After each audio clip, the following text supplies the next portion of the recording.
இப்போ இதே ஆயிலில் பூண்டையும் நல்லா ஃப்ரை பண்ணி எடுத்துக்கலாம்.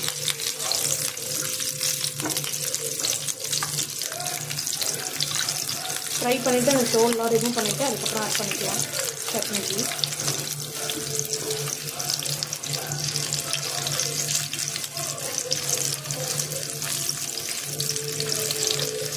இந்த மாதிரி நல்லா எல்லாமே நல்லா வதங்கி வரணும். அது வரை நல்லா கோல்டன் ப்ரௌன் ஆகிற வரை நல்லா பூண்டை ஃப்ரை பண்ணி எடுத்துக்கோங்க. இந்த ஃப்ரை பண்ணும்போது நல்ல ஒரு ஃப்ளேவர் கிடைக்கும் உங்களுக்கு இந்த சட்னிக்கு. சூப்பராக இருக்கும் இந்த சட்னி. நீங்களும் ட்ரை பண்ணி பாருங்கள்.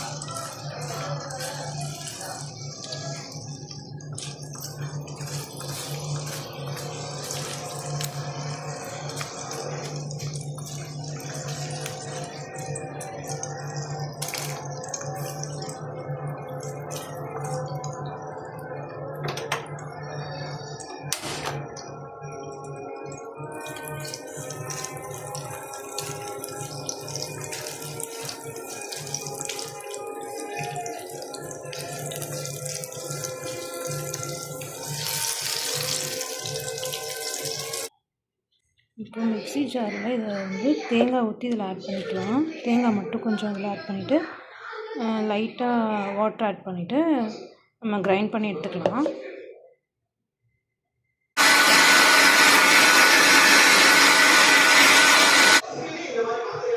இப்போ அதே எண்ணெயில் கடுகு உளுந்து மட்டும் ஆட் பண்ணியிருக்கேன் 1 டேபிள் ஸ்பூன். அது கூட நம்ம அரைச்சதை அப்படியே ஊற்றி கொதிக்க வைக்க வேண்டியதான்.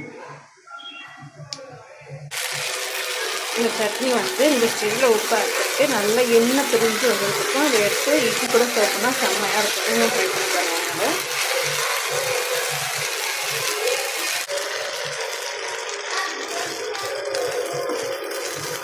உளுந்து சட்னி தயார். சுவையான உளுந்து சட்னி நீங்களும் ட்ரை பண்ணி பாருங்கள். ட்ரை பண்ணி பார்த்து எப்படி இருக்குன்னு கமெண்ட் பண்ணுங்கள், லைக் பண்ணுங்கள், நம்ம சேனலை சப்ஸ்கிரைப் பண்ணுங்கள். தேங்க்யூ ஃபார் வாட்சிங்.